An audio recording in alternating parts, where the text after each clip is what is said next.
వరంగల్ జిల్లా పర్వతగిరి మండలం ఏనుగల్లు గ్రామ ప్రధాన పూజారి ఆత్మహత్య యత్నానికి పాల్పడ్డాడు. దానికి కారణాలు ఏందో తెలుసుకున్నటువంటి ప్రయత్నం చేద్దాం. ప్రస్తుతానికి మనం తెలుస్తున్నటువంటి సమాచారం ప్రకారం శ్రీరామనవమి వేడుకలకు సంబంధించి వేదిక మార్పు అంశమే ఈ ఘటనకు కారణమైనట్టుగా తెలుస్తుంది.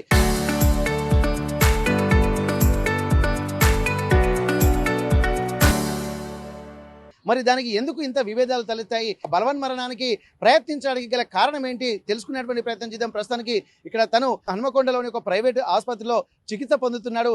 ప్రాణాపాయ స్థితిలో కొట్టుమిట్టాడుతున్నటువంటి పరిస్థితులు అయితే తలెత్తాయి. హుటాహుటిన వారి బంధువులు అలాగే గ్రామస్తులు కూడా ఇక్కడ ప్రధాన పూజారి వెంకటాచార్యుల్ని గారిని ఇక్కడ ఆసుపత్రికి తీసుకొచ్చి చికిత్స అందిస్తున్నారు. అసలు ఏం జరిగింది, గ్రామస్తుల్ని అలాగే వారి కుటుంబ సభ్యుల్ని అడిగి తెలుసుకున్నటువంటి ప్రయత్నం చేద్దాం. ప్రస్తుతానికి వారి కుటుంబ సభ్యులు మనతో ఉన్నారు. ఇక్కడ వెంకటాచార్యులు గారి శ్రీమతి మనతో ఉన్నారు. ఒకసారి వారితో మనం మాట్లాడదాం. అమ్మ నమస్తే.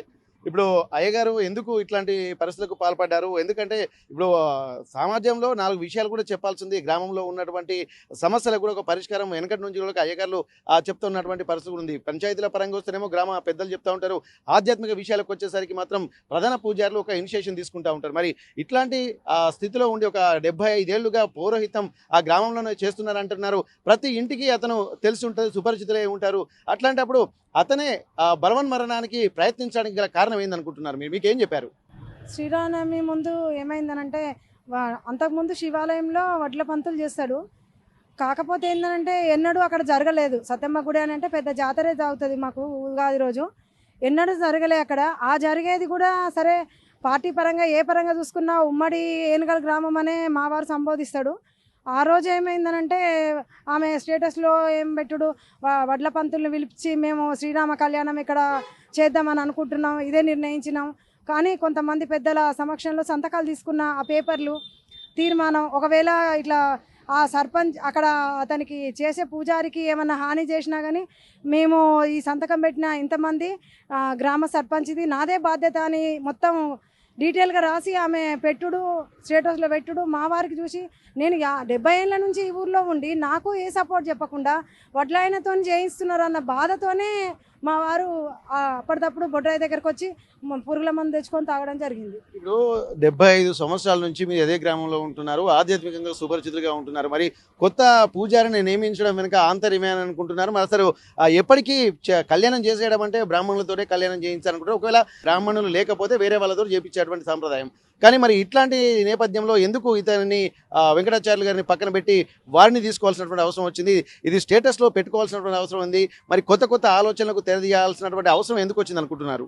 ఉగాది రోజు పంచాంగ శ్రవణం బంగ్లా దగ్గర ఎప్పుడు ప్రతి 70 సంవత్సరాల నుంచి మా మామగారు ఉన్నప్పటి నుంచి 70 సంవత్సరాల నుంచి అదే బంగ్లా వద్ద అందరు వస్తారు, అక్కడనే కూర్చుంటారు, పంచాంగం చెప్తాడు, అయ్యగారు లేచి వస్తాడు లోపలికి. కానీ కొత్తగా ఇప్పుడు బొడ్రాయి దగ్గర పెట్టాలని ఆమె మాకు ముందు ఇన్ఫామ్ ఇవ్వలేదు. ఉగాది రోజు జరిగిన సంఘటన ఆ ఇన్ఫామ్ ఇవ్వలేదు. తర్వాత అక్కడికి మా వారు వెళ్ళినాక ఇక్కడ పంచాంగ శ్రవణం అయిపోయినాక అక్కడికి వెళ్ళినాక కూడా మాకు ఇన్ఫామ్ చేసింది ఏం లేదు. ఓన్లీ 4:30కి అట్లా ఫోన్ చేసి బొడ్రాయి దగ్గరికి రావాల్సిందే, రాండి అయ్యగారు అని కాల్ చేసింది. కానీ మాకు టైమింగ్ అయ్యగారు మాత్రం టైమింగ్ నిర్ణయించినప్పుడు టైమింగ్ కూడా ఏం చెప్పలేదు ఆమె. ఆ చెప్పనంత కారణం అయ్యగారు పోయి అక్కడ కూర్చొని మా వారు పోయి అక్కడ కూర్చున్నాక అన్నది కదా, అయ్యగారే వచ్చి నేను చెప్పిన టైంకు రాలేదు కాబట్టి నాకు తప్పైందని క్షమాపణ చెప్పాలి అయ్యగారు, అట్లయితేనే నేను వస్తా, లేదంటే ఆ రోజు నుంచే స్టార్ట్ అయింది. లేదంటే వడ్ల పంతులను పిలిపించి నేను పంచాంగ శ్రవణం బొడ్రాయి దగ్గర చేయిస్తా అనే మాట జరిగింది. ఆ కోపంతోనే 5 రోజులు మేము ఊర్లో కూడా లేమయ్యా, వెళ్ళిపోయినాం. వెళ్ళిపోయేసి శ్రీరామనవమి ఉంది కదా అని ఇక ఊర్లో వాళ్ళే ఉండరు కదా, వేరే వాళ్ళు అందరూ ఉండి అట్లా కాదయ్య గారు వేరే సర్పంచులు తండ సర్పంచులు అందరు ఫోన్ చేసి అయ్యా మీరు వేరే ఊర్లో ఉంటే అట్లా కాదు మా దగ్గరికి రండి మేము మాట్లాడతామని ఇస్తే ఊర్లోకి వెళ్ళాక ఆ రోజు మా ఇంట్లోనే కూర్చొని అందరూ ఒకే దగ్గర ఏ కార్యక్రమమైనా పురాతన పద్ధతిలో అట్నే పాటించాలి, మనం కొత్తగా ఏం పెట్టొద్దని తీర్మానం రాసుకుంటూ జరిగింది. వేరే అక్కడ గ్రామ పంచాయతీలు అవన్నీ సంబంధం లేదు, ఉమ్మడి ఏనుగల్లు గ్రామ పంచాయతీ లాగానే మనం జరుపుకుందామనే పద్ధతినే ఆయన చెప్పిండు. అందరూ అట్లే అన్నారు, తీర్మానం రాసుకున్నారు. తెల్లవారి ఈ విషయం జరిగింది. ఓకే, ఇక్కడ ప్రతి గ్రామంలో ఉన్నటువంటి సమస్యలు ఏమన్నా పరిష్కరించాలనుకుంటే మాత్రం గ్రామ సర్పంచ్ నిర్ణయం తీసుకుంటారు. కానీ ఆధ్యాత్మిక విషయాలు ఇక్కడ పండుగలు పబ్బాలు వచ్చినప్పుడు ఒక సంస్కృతి సాంప్రదాయాలు సనాతన ధర్మాన్ని అనుసరించి మాత్రం అయ్యగారులకే దానికి సంబంధించినటువంటి ఒక పరిపూర్ణ జ్ఞానం ఉంటుంది. కాబట్టి అయ్యగారులు ఇనిషియేషన్ తీసుకోవాల్సినటువంటి అవసరం ఉంటుంది. ప్రస్తుతానికి మరి అయ్యగారులు చెప్పినటువంటి ఒక సాంప్రదాయం సనాతనంగా వస్తున్నటువంటి సాంప్రదాయం 75 ఏళ్ల నుంచి వస్తున్నటువంటి పూర్వీకుల నుంచి వస్తున్నటువంటి రామాలయ వేదిక మార్పు అనేది కూడా ఇక్కడ గ్రామస్తులు కొంత జీర్ణించుకోలేకపోతున్నారు. ఇక్కడ ఏకపక్ష నిర్ణయంగా అన్నట్టుగా వీరు చెప్తున్నటువంటి పరిస్థితులను బట్టి చూస్తే తెలుస్తుంది. మరికొంతమందితో మనం మాట్లాడదాం. ఇప్పుడు మీరు చెప్పండి సార్, ఇప్పటి వరకు ఒక కార్యక్రమం అన్నప్పుడు ఒక తరతరాలుగా వస్తున్నటువంటి సాంప్రదాయాల్ని కొనసాగించడం అనేది ఆచారంగా అనాదిగా వస్తున్నటువంటి పరిస్థితి. ఎందుకంటే కొన్ని తెలిసి తెలియక చేసినటువంటి పనుల వల్ల కూడా అరిష్టాలు జరుగుతాయన్నటువంటి ఒక ఆలోచనలు, భయాందోళనలు కూడా చాలా మంది వ్యక్తం చేస్తూ ఉంటారు. అట్లాంటప్పుడు మరి ఈ సాంప్రదాయాన్ని మరి మీరు ఎప్పుడు నిర్వహిస్తున్నటువంటి శ్రీరామ కళ్యాణ వేదికను మార్చాలన్నటువంటి ఆలోచన ఎందుకు వచ్చింది? ఒక ఈగోకి వెళ్ళి ఆ మాట చెప్పకపోవడం వలన ఈ నిర్ణయం తీసుకున్నారనుకున్నారా, లేకపోతే ఇంతకైనా మెరుగైనటువంటి పరిస్థితులు కొత్త వేదిక దగ్గరే ఉన్నట్టు మీరు గమనిస్తున్నారా? యాక్చువల్గా అక్కడ జరిగిన విషయం ఏమంటే, గత 75 సంవత్సరాల నుండి వీరి సముద్రాల నరసింహాచార్యులు గారు ఏదైతే ఇప్పుడు ఆత్మహత్య చేసుకున్నాడో, వారి తండ్రి గారు నరసింహాచార్యులు గారు ఒక 40 సంవత్సరాల పురోహితుడిగా అక్కడ చేశారు. ఒక 5 గ్రామ పంచాయతీలకు సంబంధించిన గుడి ఇది. 5 గ్రామ పంచాయతీల సర్పంచులు కలిసి అందరూ ఏకదాటిగా ఆ విలేజ్లో అక్కడ ఉన్న తండాలు విలేజ్లు అన్ని కలిపి కూడా ఇదే గుడి దగ్గర ఏ కార్యక్రమం ఇక్కడ నుండి మొదలు పెడతారు. పంచాంగం కానీ, ఉగాది కానీ, శ్రీరాముల కళ్యాణం కానీ ఏది కూడా 70-75 సంవత్సరాల నుండి జరుగుతుంది. నరసింహాచార్యులు గారు తదనంతరం వెంకటాచార్యులు గారు పురోహితం మొదలుపెట్టినప్పటి నుండి కూడా ఏ చిన్న కార్యక్రమమైనా, ఏ పెద్ద కార్యక్రమమైనా కూడా చుట్టుపక్కల గ్రామాలకు అందరికీ కూడా వీరే పురోహితులుగా ఉంటున్నారు. కొత్తగా ఈ సర్పంచ్ గారు వచ్చిన తర్వాత పురోహితులు చేసే కార్యక్రమాన్ని ఆమె కాదనకుండా, ఈయనను కాదని పక్కన వేరే విశ్వబ్రాహ్మణులను తీసుకొచ్చి పూజ చేపిస్తే అనడము, అదే కాకుండా వీరు నా మాట వినట్లేదు, అక్కడే చేయాలంటున్నారు అని చెప్పేసి నానా రకాలుగా మాట్లాడి, నాకు తప్పైందని ఒప్పుకోవాలి, సాష్టాంగ నమస్కారాలు చేయాలి అయ్యగారు వచ్చి బొడ్రాయి కాడ అని చెప్పేసి కొన్ని మాటలు అనడం జరిగింది. ఆ మాటలు విని తట్టుకోలేక, నేను 40 సంవత్సరాల నుండి పురోహితంగా చేస్తున్నాను, నాకు ఇంత పలుకుబడి ఉన్నది, నాకు ఇంత మంచి పేరు ఉన్నది, ఈమె వచ్చి నన్ను ఇట్లా అనడము నాకు తట్టుకోలేకపోతున్నా, నేను బతికి వేస్ట్ అని చెప్పేసి అక్కడ గ్రామంలో ఉన్న గ్రూప్లో పోస్ట్ చేసి 27వ తారీఖు నా దినం ఉంటుంది, మీరందరూ వచ్చిన కుటుంబాన్ని ఆశీర్వదించాలని చెప్పి పోస్ట్ చేసి ఇంటికి వచ్చి మందుల డబ్బా పట్టుకొని తాగడం జరిగింది. అయితే తాగే క్రమంలో పక్కన ఉన్న వాళ్ళు జరిపి సంధాయించినా కూడా అప్పటికే తాగేశాడు. ఇప్పుడు కూడా హాస్పిటల్లో నిన్న 12 గంటలకు అడ్మిట్ చేస్తే అప్పటి నుండి ఈ రోజు వరకు ఇప్పటి వరకు దగ్గర 1000-1500 మంది భక్తులు వచ్చారు. అంతమంది భక్తులు వచ్చారంటే ఆయన మీద ఉన్న అభిమానం, ఆయన చేసిన అక్కడ పురోహితము వల్లనే వస్తారు. ఎక్కడ కూడా ఏ వ్యక్తి కూడా ఆత్మహత్య యత్నం చేసినా కూడా ఏదైనా ప్రాబ్లం అయినా కూడా ఇంతమంది చూడలేదు. నేను దగ్గర 30 సంవత్సరాలు మార్కెటింగ్ ఫీల్డ్లో పనిచేస్తున్నాను, కానీ ఎక్కడ కూడా చూడలేదు. అంటే ఆయన మీద ఉన్న అభిమానం, ఆయన చేసిన సేవ ఆధ్యాత్మిక కార్యక్రమాల వల్లనే కదా అంతమంది వచ్చేది. ఆయన ఇప్పుడు కూడా పడుకున్న బెడ్లో ప్రాణాపాయ స్థితిలో ఉన్నా కూడా ఏమంటున్నారంటే, మన గుడిలోనే కళ్యాణం చేయాలి, నా కోరిక అది, మన గుళ్ళోనే ఎక్కడ చేయకుండా అదే ప్లేస్లో చేయాలని చెప్పేసి వారు కోరుకుంటున్నారు. ప్రతి ఒక్కరు కూడా అదే చెప్తున్నారు. ఇంకో విషయం ఏమంటే, వీరు ఏదైతే ఆ గుడిలో కార్యక్రమం చేయాలన్నప్పుడు ఆమె ఏం చేసిందంటే, సర్పంచ్ గారు ఒక 10-20 మంది జమ చేసుకొని, లేదు మనం చెప్పిన మాట వినరా వారు, మనం కూడా బొడ్రాయి కాడ మన కళ్యాణం మొదలు పెట్టాలి, రామాలయం దగ్గర వేరే గుడి దగ్గర చేయాలని ఒక అయ్యగారును విశ్వబ్రాహ్మణులను పట్టుకొని చేస్తున్నారు.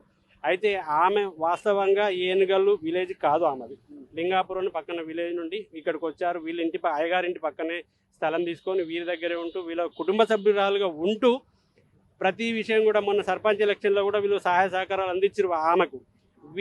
ఈ అయ్యగారు ఈ పురోహితులు ఏం చేస్తున్నారు, అంతా మనకు ఫ్యామిలీలో కలిసి ఉన్న వ్యక్తి మనల్ని ఇట్లా బదనాం చేస్తున్నది, ఇట్లా మనకు అపోజిట్గా ప్రయత్నాలు చేస్తున్న బాధతోని ఆయన బాధ తట్టుకోలేక, స్నేహితులు ఇంత మోసం చేస్తారని తట్టుకోలేక ఆత్మహత్య చేసుకున్నారు. అందుకే ఇక్కడ మరి ఇంత అసలు మీరు చెప్తున్న విషయంలో తను మహిళా సర్పంచ్, అట్లాంటప్పుడు ఒక 75 ఏళ్ళ చరిత్ర కలిగినటువంటి వాళ్ళ నాన్న వంశపారంపర్యం కూర్చున్నారు. 40 ఏళ్ల నుండి వెంకటాచార్యులు గారు ఒక అవధానం చేస్తున్నారని చెప్పి అంటున్నారు. అలాగే పురోహితంగా చేస్తున్నారంటున్నారు. ఇట్లా సాష్టాంగ నమస్కారము బొడ్రాయి దగ్గర నా కాళ్ళు పట్టుకోవాలని అనడాన్ని మీరు ఎట్లా చూస్తున్నారు? అసలు పరిజ్ఞానం ఉండే మాట్లాడుతున్నారా? చాలా పొరపాటు. అయ్యగారు ఏ పురోహితులు కానీ, ఎంత పెద్ద వ్యక్తి అయినా కానీ, ప్రైమ్ మినిస్టర్ వ్యక్తి, ప్రధానమంత్రి కానీ, ముఖ్యమంత్రి కానీ, పెద్ద పెద్ద వ్యక్తులు కూడా పురోహితులుగా ఆశీర్వచనం తీసుకుంటారు. ఎవరైనా ఏ పొజిషన్లో ఉన్నా, ఏ పరిస్థితిలో ఉన్నా కూడా వారి ఆశీర్వాదం తీసుకుంటాం. అలాంటి వ్యక్తిని నువ్వు నా మాట వినలేదు, నువ్వు తప్పు చేసినావు, నాకు వచ్చి తప్పైందని మెడలు బట్టి ఉంచుతా అని చెప్పేసి మాటలు అనడం, నాకు తప్పైందని చెప్పాలి అనడము చాలా అది అవివేకం అని చెప్పొచ్చు. ఆమె తెలిసి అనిందా తెలియకన్నదా ఎవరైనా ప్రేరేపించారా తెలియదు, కానీ ఇది రాజకీయంగా తీస్తున్నారు. ఒక పురోహితుని రాజకీయంలోకి రుద్దకూడదు. ఏదైనా కూడా మీ రాజకీయం ఉంటే రాజకీయ ప్రత్యర్థులను కొట్లాడుకోవాలి, కానీ ఒక పురోహితుని ఆయన ఒక ఆధ్యాత్మికవేత్తను పట్టుకొని వచ్చి మీరు ఈ రాజకీయంలో దింపి మేమేదో చేస్తామని చెప్పి చేయడం ఇది చాలా అన్యాయం. దీన్ని చాలా తీవ్రంగా తీసుకుపోవాలి, పైదాకా తీసుకుపోవాలని కూడా మేము ప్రయత్నం చేస్తున్నాం. ప్రస్తుతానికైతే ఇక్కడ మనం చూడొచ్చు, సత్వగుణ సంపన్నులుగా ఉన్నటువంటి బ్రాహ్మణ పురోహితుడు మాత్రం తను గ్రామాన్ని అభివృద్ధినే కాంక్షిస్తూ ఉంటారు. బ్రాహ్మణులు లేని ఊరు కూడా వల్లకడులాగా కీర్తిస్తున్నటువంటి సందర్భాలు. ఎందుకంటే బ్రాహ్మణుల కొరత కూడా ఉంటున్న నేపథ్యంలో ఎన్నో సంవత్సరాల నుండి కూడా 7 దశాబ్దాల నుండి కూడా తన కుటుంబ సభ్యుల చేతే ఇక్కడ శ్రీరాముని కళ్యాణం చేస్తున్నారు. అట్లాంటప్పుడు అదే గుడి దగ్గర చేయాలన్నటువంటి ఒక ఆలోచనలతోటి చేస్తున్నారు. ఎందుకంటే కొన్ని సమకూరుతాయి, కొన్ని వస్తువులు సమకూరాయి. ఎందుకంటే కొత్త ప్రాంతంలోకి వెళ్ళేసరికి మళ్ళీ కొత్తదనం ఉంటుంది, మళ్ళీ ఏమైనా లోపాలు ఉండేటువంటి అవకాశం ఉంటుంది. ఇన్నేళ్లుగా చేస్తున్నటువంటి ఆ సాంప్రదాయాన్ని కొనసాగించేందుకు ఇక్కడ ప్రయత్నం చేస్తున్నటువంటి ఆ పురోహితుని మాత్రం అక్కడ కాదు వేరే ప్రాంతంలో చేయాలనడం కూడా గమనించాల్సినటువంటి అవసరం. ఎందుకంటే ఒక 5 గ్రామాలకు సంబంధించినటువంటి ప్రధాన వేదికగా ఉన్నటువంటి ఉమ్మడి ఏనుగల్లులోని రామాలయం వద్ద ఆ ఆలయం వద్దే చేయాలన్నటువంటి ఒక సంకల్పానికి మరి ఎందుకు తెరతీసినటువంటి పరిస్థితి ఒక్కసారి గ్రామస్తులతో కూడా మనం మాట్లాడదాం. ఎందుకంటే గ్రామస్తులు కూడా భక్తి శ్రద్ధలకు లోబడి ఉంటారు. అటువంటి అప్పుడు ఇక్కడ ఆధ్యాత్మిక విషయాల్లో కూడా ఇక్కడ ఏకపక్ష నిర్ణయాలు కాకుండా గ్రామస్తులను కూడా సంప్రదించాలనేటువంటి విజ్ఞప్తి కూడా గ్రామస్తులు చేస్తున్న నేపథ్యంలో ఇప్పటికే తను హాస్పిటల్లో చేరినటువంటి తర్వాత 1500 మందికి పైగా వచ్చి భక్తులు అయ్యగారిని పరామర్శించిపోయారని చెప్పి అంటున్నారు. ఇప్పటికీ ఎట్లాంటి సిచ్యువేషన్స్ ఉన్నాయి, మరి గ్రామస్తులు ఏమంటారో తెలుసుకున్నటువంటి ప్రయత్నం చేద్దాం. అన్న మీరు చెప్పండి, ఇప్పటివరకైతే ఒక ఆధ్యాత్మిక కార్యక్రమాలన్నా కానీ శ్రీరామ కళ్యాణం అన్నా లేకపోతే ఊళ్ళో ఎల్లమ్మ పండుగలైనా ఏవైనా ఎటువంటి పండుగలైనా కానీ ఒక ఉమ్మడి నిర్ణయంతో వెళ్లాల్సినటువంటి అవసరం ఉంటుంది. మరి సర్పంచ్ గారు తీసుకున్నటువంటి నిర్ణయాన్ని మీరు అందరూ ఆమోదించి అక్కడ చెప్పారా, లేకపోతే కొత్త ప్రాంతంలో పండుగ పెట్టాలన్నటువంటి ఆలోచన ఎవరిది, ఎందుకు వచ్చింది, అసలు దీని వెనుక కారణాలు ఏంటి? గత మా తల్లిదండ్రుల కానుండి కూడా పంచాంగ శ్రవణం జరిగితే తక్కలపల్లి నారాయణరావు గారి ఇంటి ముందు ఆ ఇంటిని ఆనుకునే ఉన్న అయ్యగారి ఇల్లు, వారిని ఆనుకునే ప్రస్తుత సర్పంచ్ గారు కూడా ఆ నీరులోనే ఉంటారు. ఈ సంవత్సరం కాకుండా పోయిన సంవత్సరం కూడా అందరం కలిసి ఇప్పుడు ఎక్కడ కనుక పంచాంగ శ్రవణం చేసినామో ఊరు సభ్యులం అందరం కలిసి అక్కడే పంచాంగ శ్రవణం చేసుకున్న క్రమంలో ఈసారి వారికి సరే కొత్త ఆలోచన రావచ్చు. దానికి అయ్యగారికి చెప్పడం వల్ల అయ్యగారు ఈ ముందుగాల నేను మా ఊరి గ్రామ పెద్ద నారాయణరావు గారు ఆడికి ఏనుగాలకు రావడం, నేను వస్తున్నాను మీ పంచాంగ శ్రవణం ఈ ఫలానా 4:30 టైంకు పంచాంగ శ్రవణం చేస్తా అని వారికి మాట ఇవ్వడం, అదే మాట ప్రకారం ఆడికి పోయే క్రమంలో వీరు వచ్చి బొడ్రాయి కాడ మేము అరేంజ్ చేసినాం ఆడికి రమ్మని అనడం, వీళ్ళు కోరడం, ఆ కోరికను కూడా ఆయన కాదనలే. ఒక పురోహితునిగా ఆయన కూడా ఆయన కాదనకుండా ఈడు చేసినాక ఆడికి వస్తానే అని మాట అన్నారని నాకు వెంకన్నయ్య గారు చెప్పారు. అదే క్రమంలో ఈడ చెప్పారు, నేను కూడా పంచాంగ శ్రవణం కాడ ఉన్నా బంగ్లా దగ్గర, ఇక్కడ చెప్పిన తొందర ఏదో ముగించుకున్నారు, వారు ఆడికి పోయారు. నేను ఆ కార్యక్రమం అయిపోయినాక ఇంటికి వెళ్ళే దారిలో వీళ్ళ టెంట్ ఉంది, ఆ వెంకన్న అయ్యగారు ఆడ కూర్చున్నారు. సరే ఒక కాడ అయిపోయినాక ఒక కాడ కార్యక్రమం శ్రవణం చేస్తున్న సమయంలో సర్పంచ్ గారు రాలేదు అక్కడికి? ఈసారి రాలేదు. మరి సర్పంచ్ గారు వచ్చే కూడా వెయిట్ చేయాలి కదా. వాళ్ళు వేరే కాడ ప్రోగ్రామ్ పెట్టుకున్నారని వాళ్ళు ఆమె ఎట్లాగో 4:30 అనేది అందరికి అప్పటికే ఈవినింగ్ అవుతుందండి. గోడకు నీడ వస్తుంది, ఆ నీడకే కూర్చున్నాం అందరం. ఎండ కొడతా ఉండే ఆ నీడకే ఎప్పుడైనా అదే విధంగా కూర్చున్నాం, ఇప్పుడు కూడా అట్లే కూర్చున్నాం. వారికి అది ఉంది, ఏంది ఆడ వేసుకున్న టెంట్ ఉందని ఆడికి రావాలని ఈయనకు తొందర ఉంది. ఆమె ఆడికే పోవచ్చు అనే ఉద్దేశంతో ఈయన ఆడికి పోయి కూర్చున్నారు. కూర్చున్న క్రమంలో ఈవినింగ్ ఉన్న మాటలేంది ఈయన చెప్తా అని అక్కడ ఉన్న రైతులు ఉంటారు కదా, ఎప్పుడు చెప్పులు లేగాలి, ఎవరి పేరు మీద వచ్చింది ఎట్లా అనే చెప్పులని ఆ రైతులు అడిగే క్రమంలో సర్పంచ్ గారు వచ్చినాక చెప్తా అనే దాని మీద ఈయన కూర్చున్నారు.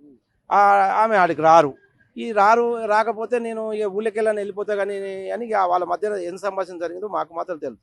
మాకు తెలిసింది ఏంటంటే ఆయన ఊళ్ళకెళ్ళి వెళ్ళిపోయింది. ఇక అదే రోజు ఆయన ఊళ్ళకెళ్ళి నేను ఇక్కడ ఉండను, ఈ ఊరు ఉన్నాను, నన్ను ఈ ఊళ్ళో నేను ఉండదలుచుకోలేదు, నన్ను మాట వినట్లేదు, నేను వచ్చినా కూడా నా మాట వినకుండా నన్ను మాట రాలేదనే మనస్తాపన గురువై ఆయన అక్కడికి వెళ్ళి వేరే ఊరు వాళ్ళ హైదరాబాద్కి వెళ్ళిపోయారు. ఆ తర్వాత అక్కడ ఇక మళ్ళీ కళ్యాణం అనేది వచ్చింది.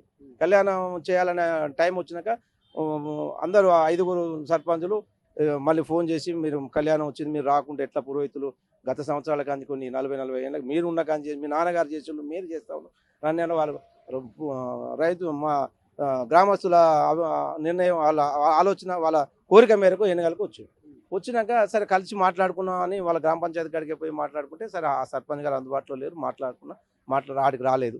సరే అయినా మంచిది ఇంటికి పోయిండు, ఇంటికాడ ఉన్నాడు. విన్నాక అందరం గ్రామస్తులు అందరం ఏకమైన మనం యథావిధిగా కళ్యాణం చేస్తామని కళ్యాణం చేద్దామని అందరం అనుకున్న క్రమంలో ఆ కార్యక్రమం నిమగ్నం అంటే తెల్లారి మళ్ళీ మరుసటి రోజు వీరు వేరే వ్యక్తి అంటే ఆయన కూడా ఎన్నికల గ్రామస్తుడు కాకుండా ఆయన కమ్మరాయనే, ఆయన పౌరోహిత్యం చేస్తున్న శివాలయంలో ఆయనతోటి చేయిస్తా అని ఈయన వాట్సాప్లో ఏదో గ్రూప్లో చూసిండనే దాని మీద అది చూడగానే ఈయన మనస్తాపానికి గురయ్యాడు. నేను చేసే కార్యక్రమాన్ని చేయడం అది నేను నా పరువు పోతుంది, నేను ఇదే నమ్ముకొని ఉన్నోని కదా, మరి ఇంకోళ్ళు చేస్తే ఎట్లా అన్న దాన్ని గురయ్యాడు, టెంప్ట్ అయ్యాడు. ఆ ఆలోచన మీద నేను ఎప్పటికీ నేను చేసేవాడిని అని ఈయన ఫైదం తీసుకున్న వాళ్ళు నిన్న వచ్చినాం, ఈరోజు వచ్చినాం. సరే ఆ దేవుని దయవల్ల ఆయన ఆయుర ఆరోగ్యాలతో ఉండాలని కోరుకుంటా ఉన్నాం. ఇప్పటికైనా ఆయన దగ్గర నచ్చింది ఏంటంటే 2 దుక్కులైనా మేమే చేస్తాం, ఆ కళ్యాణం మేమే చేస్తామనే ఆలోచన. ఇప్పుడు ప్రజెంట్ నేను పోయినా మేమే చేస్తాం, మమ్మల్ని ఊళ్ళో నుంచి బయటికి వెళ్ళగొట్టకుండా ఆ కార్యక్రమం నేనే చేస్తానని సంకల్పంతో ఉన్నందుకు మా గ్రామస్తులు అందరం సంతోషపడాలి. ఆయన నిర్ణయానికి ఆయన మంచిగా ఉండాలి, అందరం ఒకే మా అయ్యగారితో చేయించుకోవాలనే అభిప్రాయంతో నేను. మీరు చెప్పండి ఒకసారి, మీ సర్పంచ్ గారు తీసుకున్నటువంటి నిర్ణయాన్ని మరి మీరు ఎట్లా చూస్తున్నారు? ఎందుకంటే ఇప్పుడు గ్రామంలో ఒక ప్రధాన అయ్యగారు మంచి చెడులకు ప్రతి ఇంటితోటి సత్సంబంధాలు ఉంటాయి, వివాహ కార్యక్రమాలు కానీ ఏ కార్యక్రమాలైనా మంచైనా చెడైనా జాతకాలు పంచాంగాలు చూపించుకునేటువంటి అయ్యగారితోటి. అట్లాంటప్పుడు మరి మీ గ్రామ సర్పంచ్ నిర్ణయాన్ని మీరు ఎట్లా చూస్తున్నారు? మాట్లాడాడు ఒకటే సార్, ఇప్పుడు మా తాత ముత్తాత అన్నప్పటి నుంచి బంగ్లాకాండే అందరూ చేసేది కార్యక్రమం.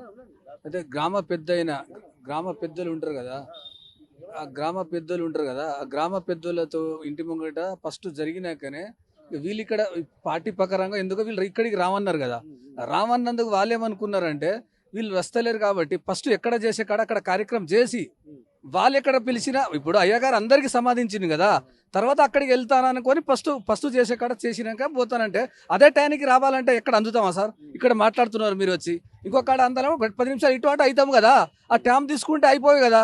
దాన్ని మీ సర్పంచ్ గారు గతంలో లాస్ట్ ఇయర్ కూడా అక్కడే చేశారని చెప్పి అంటున్నారు కదా, మరి మీ సర్పంచ్ గారు అక్కడికే వచ్చేవారా?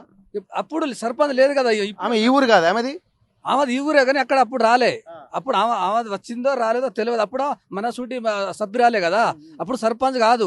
ఎప్పుడు సర్పంచ్ అయిందో నాదే నడవాలి, నాదే పెత్తనం, ఊరికి నేనే సేవ చేయాలంటే నీకు వద్దలంటే లేవు. కానీ ఆయన బాధ్యత ఏంటిది? ఫస్ట్ నుంచి మా తల్లిదండ్రుల నుంచి పెద్దల దగ్గర పోయి ఆశీస్సం తీసుకున్నాకనే బయటికి వెళ్తున్నాం కదా అని అక్కడ తీసుకుంటానికి ఆయన తీసుకున్నాడు. దానికి తప్పేమున్నది?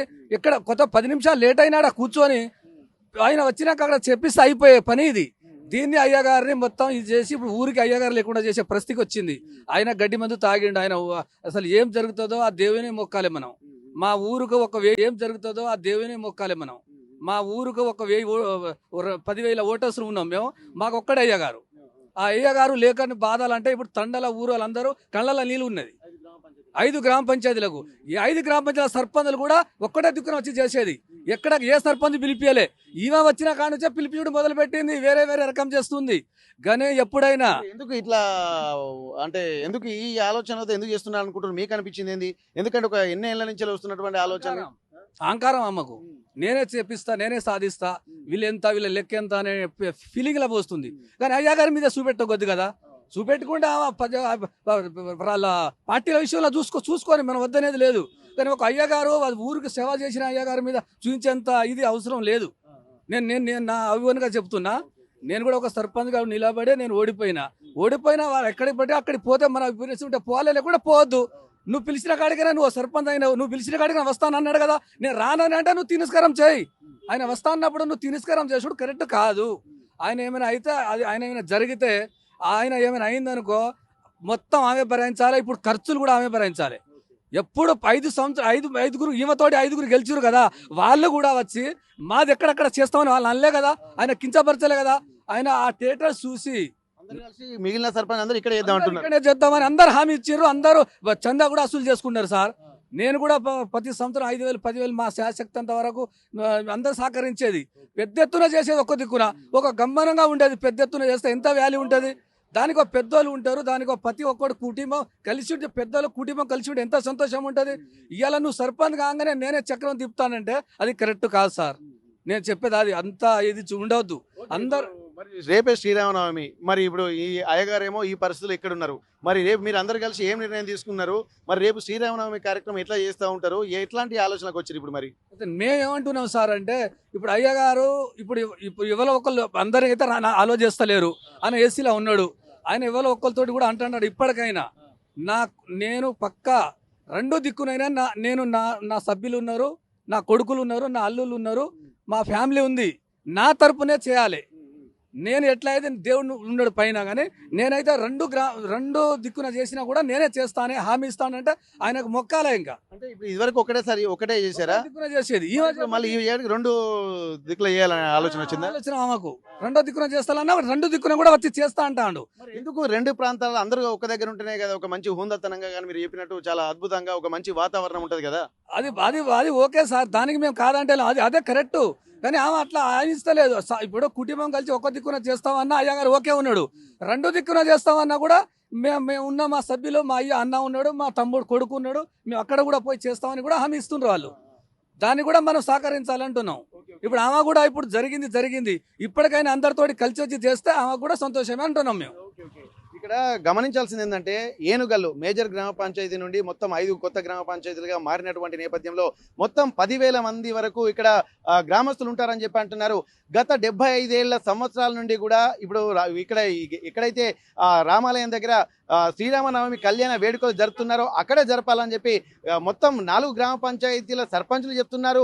ఈ ఒక్క గ్రామ పంచాయతీ సర్పంచ్ తప్ప ఇక్కడ ఎందుకంటే మరి రాజకీయ కోణంలో ఆలోచించుకుంటే అది ఇంకో రకంగా ఉండాల్సింది తప్ప ఆధ్యాత్మిక కార్యక్రమాలకు అంటగట్టకూడదు. గుడికి అన్నప్పుడు అన్ని వర్గాల వారు వస్తూ ఉంటారు, అన్ని కులాల వారు వస్తూ ఉంటారు. కాబట్టి ఆధ్యాత్మిక వేత్తలను ఖచ్చితంగా వారి ఆలోచన ప్రకారం వెళ్ళనివ్వాల్సినటువంటి అవసరం ఉంటుంది. ఇక్కడ మిగిలిన 4 గ్రామ పంచాయతీల వాళ్ళందరూ ఏకగ్రీవంగా ఉన్నప్పుడు ఒక్కరికే ఎందుకు ఇంత పట్టుదల అన్నటువంటి ఒక ప్రశ్నలు తలెత్తుతున్నాయి. ఇప్పుడు రామాలయం దగ్గర కాకుండా బొడ్రాయి దగ్గర కూడా మళ్ళీ ఒక శ్రీరామనవమి వేడుకలు చేస్తారన్నటువంటి ఒక ఆలోచనతోటి ఒకే రోజు 2 ప్రాంతాల్లో చేయడము, అది ఒక విభజించేటువంటి కుట్రలు జరుగుతున్నాయన్నటువంటి ఒక ఆలోచన చేస్తున్నారు. ఇది ఎంత మాత్రము మంచిది కాదు. గ్రామానికి ఉమ్మడి వరంగల్ జిల్లా ఉమ్మడి ఆ గ్రామ పంచాయతీ పరిధిలో ఉన్నటువంటి నేపథ్యంలో అక్కడ అందరూ కలిసి ఉంటే ఒక హూందతనంగా ఉంటుంది. ఒక పెద్ద ఎత్తున కార్యక్రమానికి శ్రీకారం చుడుతుంటారు. ఒక ఆ పురాణ చరిత్ర ఉన్నటువంటి ప్రాంతాలకు కూడా చుట్టుపక్కల గ్రామాల నుంచి కూడా భక్తులు వచ్చేటువంటి అవకాశం ఉంటుంది. కాబట్టి గతంలో ఉన్నటువంటి చరిత్రను కాలరాయకూడదు, ఆ సాంప్రదాయాన్ని కొనసాగించాలి. ఇక్కడ రామాలయం వద్దనే ఇక్కడ శ్రీరామనవమి కళ్యాణ వేడుకలు జరపాలన్నటువంటి ఒక ఆలోచనలు కూడా చేస్తున్నారు. ప్రస్తుతానికి ఆసుపత్రిలో అపస్మారక స్థితిలో ప్రాణాలతో కొట్టుమిట్టాడుతున్నటువంటి అయ్యగారు ఇంతకు ముందే కొంత వీళ్ళకు చెప్పినట్టుగా తెలుస్తుంది. ఇక్కడ అంటే గ్రామ పంచాయతీ పరిధిలో ఉన్నటువంటి 2 ప్రాంతాల్లో కూడా తామే చేస్తాము, వేరే వాళ్ళు ఉండడానికి అవకాశం లేదు, ఈ ఒక్క అవకాశాలు మాత్రం కల్పించాలి. ఎందుకంటే ఇక్కడ పౌరోహిత్యాన్ని నమ్ముకునే జీవనాధారం గడిపేటువంటి తమకు జీవనోపాధి లేకుండా చేసే కుట్రలు కూడా జరిగేటువంటి అవకాశం ఉంటుంది. కాబట్టి గ్రామస్తులందరికీ అంటే 5 గ్రామ ప్రజలకు కూడా ఇక్కడ కుటుంబ సభ్యులు కూడా విజ్ఞప్తి చేస్తున్నారు. గతంలో ఉన్నటువంటి తమ వారసత్వ సంపదగా వస్తున్నటువంటి ఆ పౌరోహిత్యాన్ని నమ్ముకొని జీవనోపాధి గడుపుతున్నటువంటి తమకు ఇక్కడ వేరే ప్రాంతాలకు వెళ్తే జీవనోపాధి కోల్పోతామన్నటువంటి ఒక ఆందోళన మాత్రం ఆ కుటుంబ సభ్యుల్లో కనిపిస్తుంది. కాబట్టి ఇప్పటికైనా గ్రామస్తులందరూ కలిసి నిర్ణయం తీసుకొని గతంలో జరిగినటువంటి ప్రాంతం ఆమోదయోగ్యంగా ఉంటుంది. ఒకవేళ 2 ప్రాంతాల్లో జరిగితే 2 ప్రాంతాలలో కూడా తన కొడుకు తన వారసుడు కూడా ఉన్నాడు. కాబట్టి తను కూడా పౌరోహిత్యం చేసి శ్రీరామనవమి కళ్యాణ వేడుకలు అంగరంగ వైభవంగా జరిపిస్తాము. అందరూ ఒక సమన్వయంతో ఉంటే గ్రామంలో కూడా ఐక్యత ఉంటుంది. ఐక్యతను చాటు చెప్పేదే ఇట్లాంటి పండుగలు. కాబట్టి అట్లాంటి దానికి విఘాతం కలగకుండా ఐకమత్యంగా మెలిగేటువంటి సాంప్రదాయాన్ని కొనసాగించాలన్నటువంటి విజ్ఞప్తిని కూడా ఇటు గ్రామస్తులు, మరోవైపు వారి కుటుంబ సభ్యులు కూడా చెప్తున్నటువంటి పరిస్థితి. హనుమకొండ నుండి కెమెరా పర్సన్ వంశీతో వెంకటరత్నం, RTV వరంగల్.